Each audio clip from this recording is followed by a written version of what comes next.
Bonjour, le dimanche 30 mars 2014, en soirée, à la Seine-sur-Mer, dans le Var, se tenait à la Bourse du Travail la centralisation des résultats de ce second tour de l'élection municipale.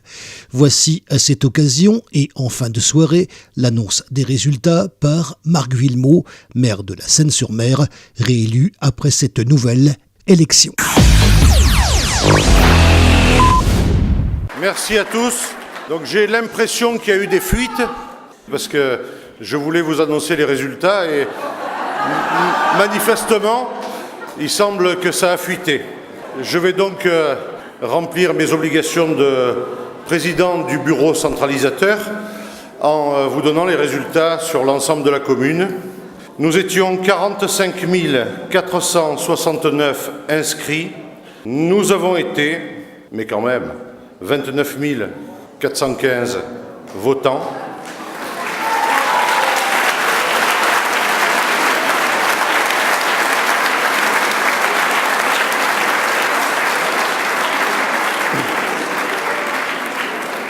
744 d'entre nous, les Seinois, ont opté pour voter blanc ou voter nul. Et donc, il y a eu 28 671 suffrages exprimés.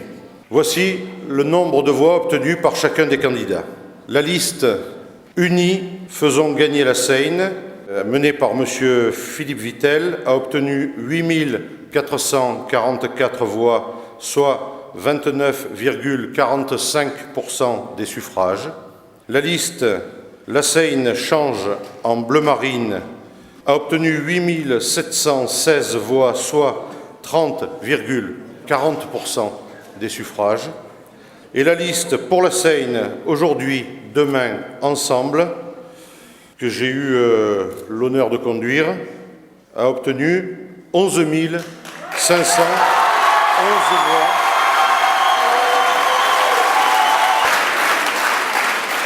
soit 40,15% des suffrages.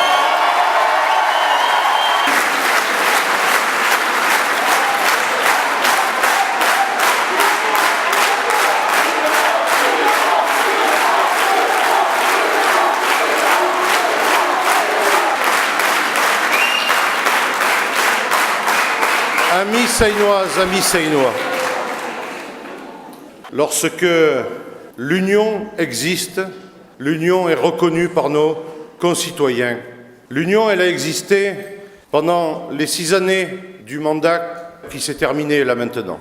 L'union, elle a existé dans l'élaboration d'un projet, s'appuyant sur les fondements qui ont été patiemment, parfois difficilement bâtis pendant ces 6 années et qui ouvrent des perspectives pour les 6 années à venir. L'union de toutes les sensibilités de la gauche et de l'écologie à la Seine. L'union aussi accompagnée par d'autres qui ne sont pas, on va dire, du camp qui est celui des partis qui constituent et accompagnent cette majorité renouvelée pour la Seine pour 6 années à venir. Ceux qui sont venus il y a quelques jours, ici même, des Seinois, républicains, de l'autre camp, mais républicains. Rappeler à celles et ceux qui étaient présents, nombreux, jeudi dernier, ici, combien il était important de sauvegarder des fondamentaux qui sont durement mis à mal par les temps que nous vivons. Des fondamentaux qui se sont construits aux pires heures de l'histoire de notre pays et qui, au moment de la libération de la France, en 1944, ont débouché sur quelque chose qui s'est appelé les Jours heureux, qui était le programme du Conseil national de la résistance, où se retrouvaient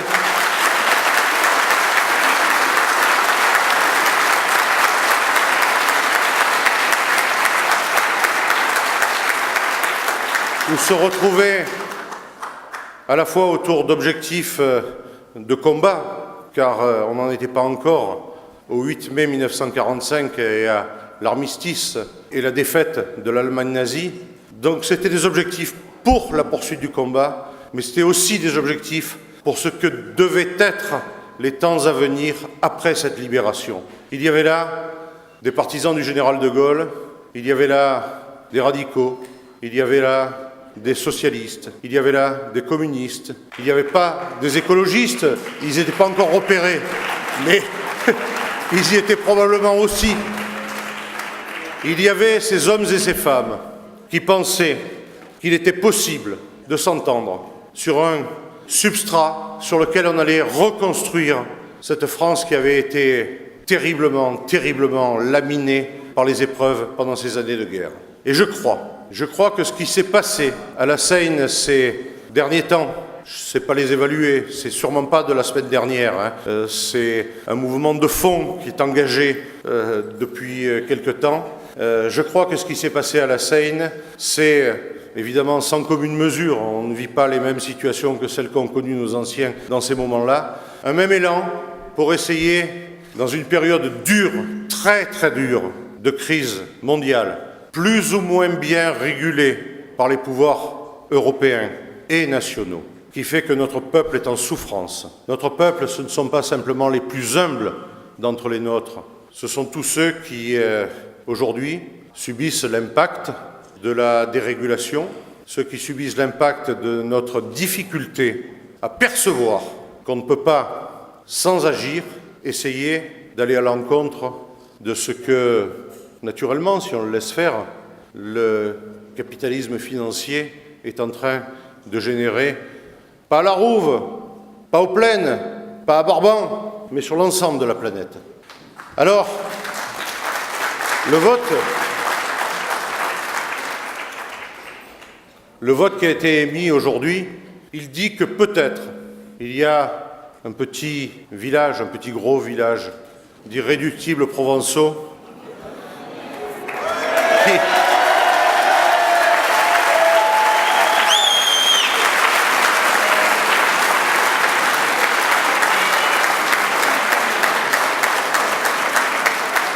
qui lance un signal à celles et ceux qui, à d'autres niveaux de l'organisation du pays et de l'Union européenne, tiennent les rênes. Il y a peut-être ce signal qui est lancé.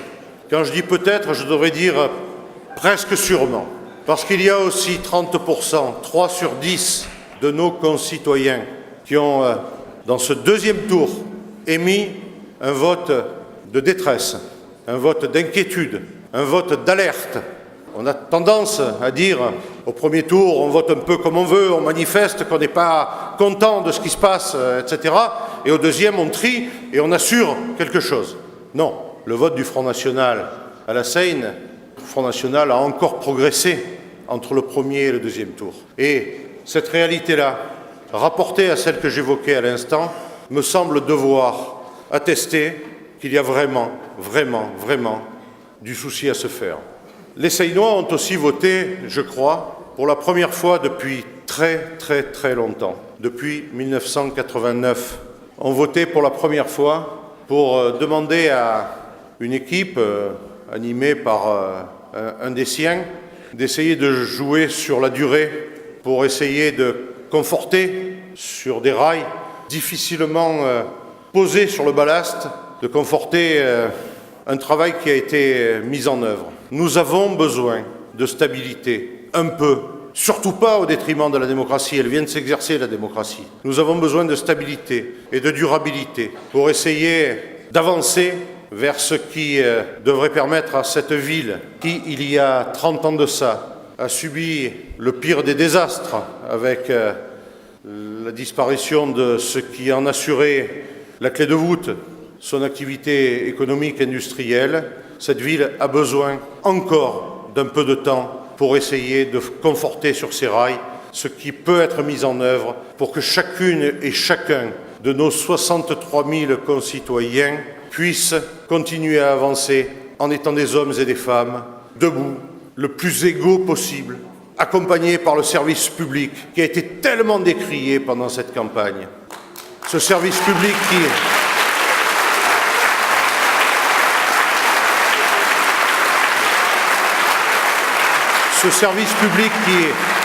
en ces périodes de crise génératrice de l'accroissement des inégalités, essaie d'assurer le contrepoids qui permet d'éviter que les plus dans la difficulté ne sombrent trop. Oui, la Seine républicaine, je le crois, aujourd'hui, a fait un choix de raison, un choix de bon sens. Je voudrais nous dire que les 6 années à venir vont être rudes, difficiles probablement, plus encore que ne l'ont été les 6 années passées.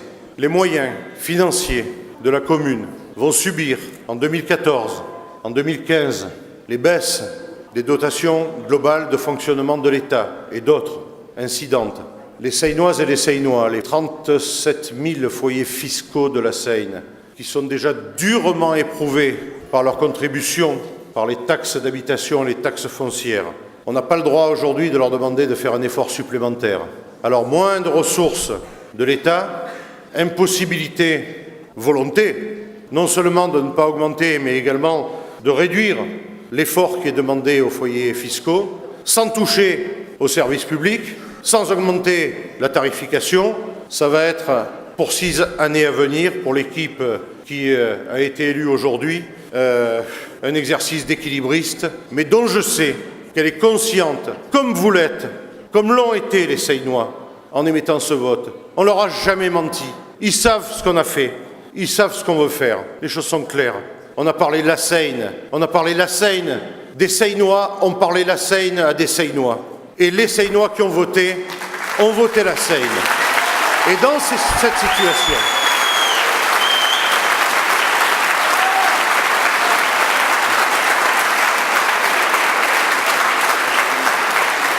cette situation, nous savons que nous avons, nous qui venons d'être élus ou réélus, un lourd fardeau à porter, mais on a la pêche, vous ne pouvez pas savoir comment, et on va y arriver.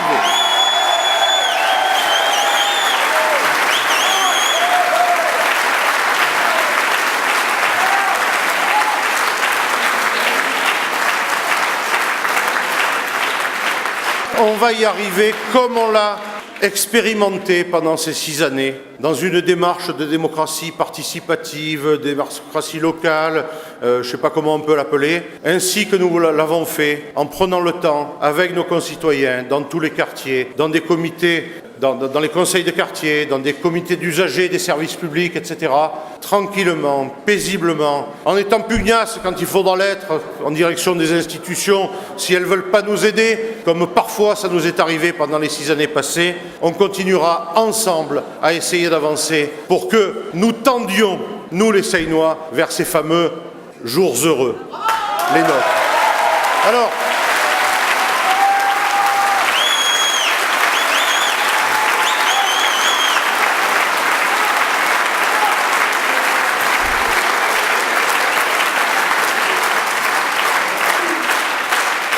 je voudrais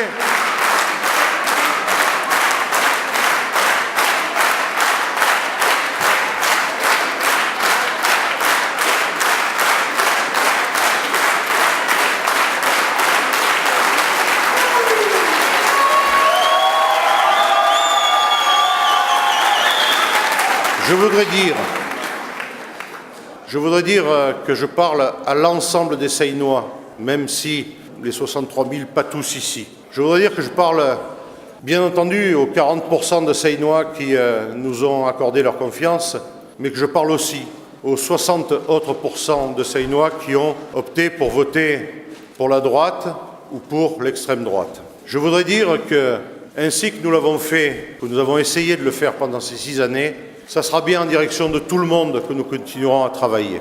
Ceux qui ont été nos adversaires dans la campagne électorale et qui, notamment ces dernières semaines et même ces tout derniers jours, n'ont pas, à mon sens, eu un comportement très respectueux des usages républicains, des hommes et des femmes qui ont été candidats sur les différentes listes, ni même d'ailleurs des murs et des équipements publics de la ville. Je voudrais leur dire, à ces élus qui siégeront au conseil municipal, combien nous continuerons à faire fonctionner dans le conseil municipal le même système républicain que celui qui a été en vigueur pendant les 6 années passées. Ils y ont leur place.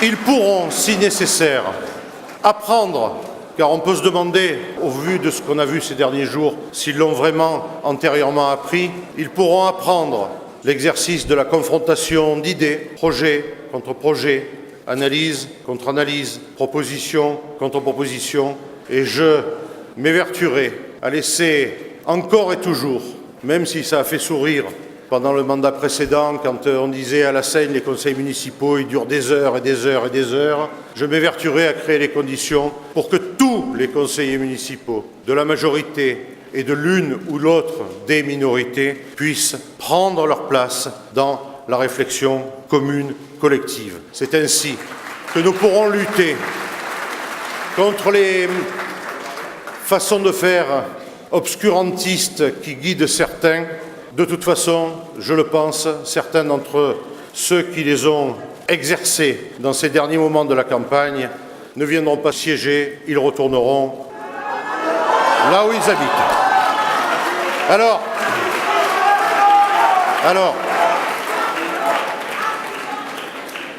pour terminer, parce qu'il est tard et que vous avez, comme les uns et les autres, besoin d'arriver à un légitime repos, je voudrais essayer de remercier celles et ceux, non pas qui ont élu la liste Vieux-Mot, mais qui ont créé les conditions pour que la Seine reste, et d'après ce que j'ai pu comprendre en attendant les résultats, en regardant un petit peu la télévision, un peu seule dans notre Grand Sud-Est, et ça ne me fait pas rigoler que nous soyons seuls.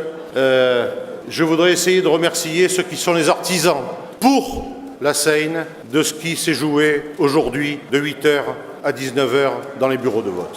Je voudrais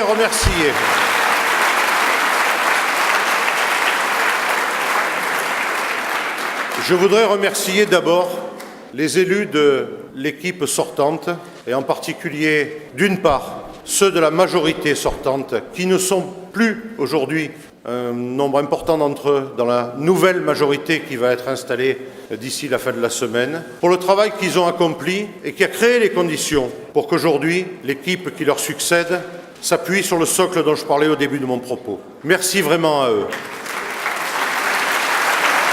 Merci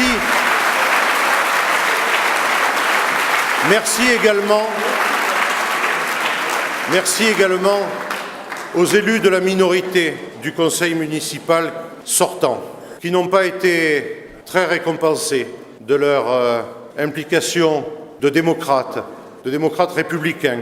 Bien sûr, on a confronté nos points de vue. Bien sûr, il y a eu des votes pour et des votes contre. Ils étaient 12. Aucun d'entre eux, ni même aucun des élus des majorités de droite antérieures, celle de Charles Scalia ou de François Hérisson, aucun d'entre eux n'a été appelé à figurer sur la liste de fusion de M. Vittel et de M. Collin. C'est bien mal récompensé, ces démocrates-là, ces républicains-là, qui ont eux aussi, tout de même, eu en charge les responsabilités de la ville à différents moments, qu'ils aient été dans la majorité ou dans la minorité. Je voudrais aussi remercier les fonctionnaires territoriaux de la Seine.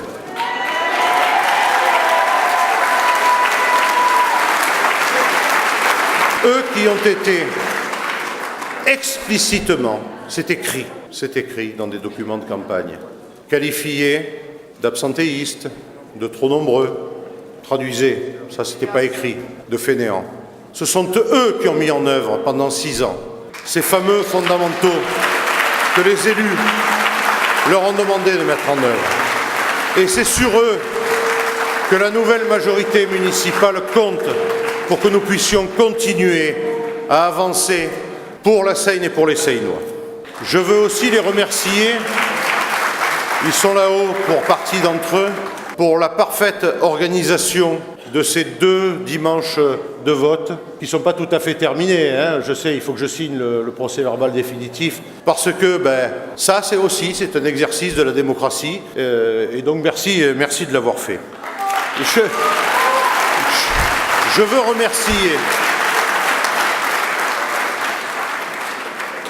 toutes celles et tous ceux, militants de parti ou pas militants de parti, qui, ces dernières semaines, ont conduit une campagne irréprochable, malgré des situations qui ont été à la limite du fin fond de l'ignominie, des formes de communication étonnantes, irrespectueuses des hommes et des femmes, bien sûr. Et en ne respectant pas les hommes et les femmes, on ne respecte pas la République. Alors, face à tout ça, ils ont fait preuve de calme, de pondération, de dignité.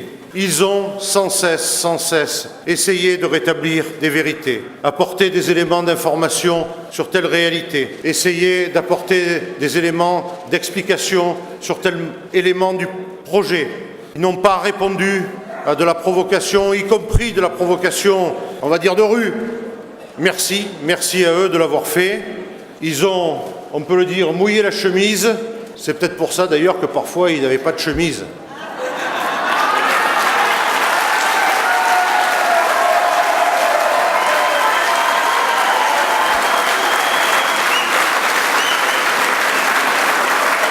Je veux dire merci aussi aux républicains de tous les camps, de la droite et de la gauche.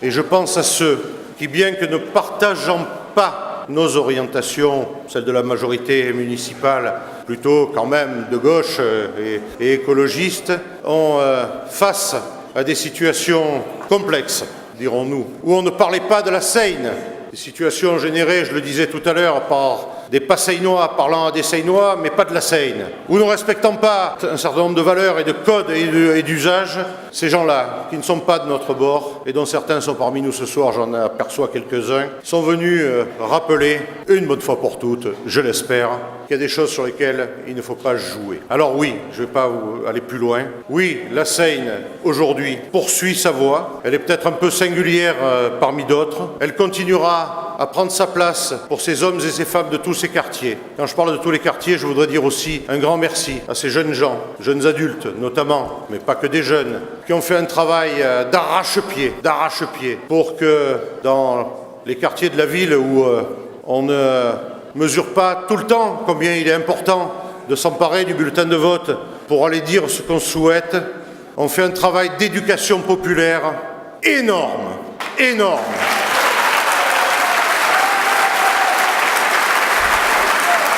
Et les 62% qui apparaissaient à des moments sur des panneaux, on le leur doit. Et ce n'est pas que pendant une période de campagne électorale qu'on doit faire ce travail-là. Ça nous engage tous collectivement à redonner sens au travail de l'éducation populaire, de l'éducation citoyenne, celle que des gens comme Jaurès, ici, dans la Bourse du Travail, au début du XXe, essayaient de promouvoir pour le peuple laborieux de la Seine. C'est ça.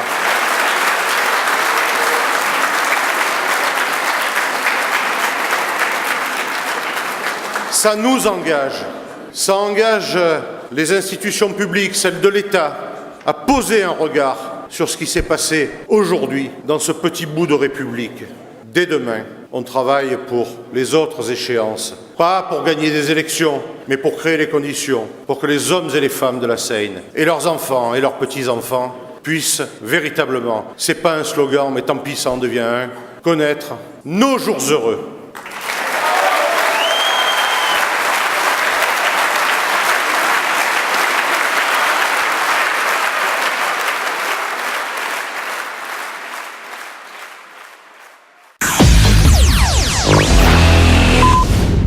L'année 2013 et ce début d'année 2014 ont été très riches avec, rappelons-le, les interviews longue durée des différents candidats, sans compter certaines personnalités politiques nationales venues les soutenir. Ces diverses interviews nous ont permis de faire progresser le niveau des sujets. Les interviews politiques continueront hors élection afin de permettre, comme nous l'avons déjà fait, de donner la parole et de mieux faire connaître les interviewés, sans compter bien évidemment la poursuite des sujets généralistes très présents pendant le printemps de chaque année. Retrouvez nos sujets sur la chaîne YouTube KXTC Podcast. Vous pouvez retrouver également nos informations sur la page Facebook KXTC Podcast ainsi que sur Twitter. Je vous souhaite une excellente matinée et je vous retrouve très vite sur un prochain reportage pour KXTC Podcast.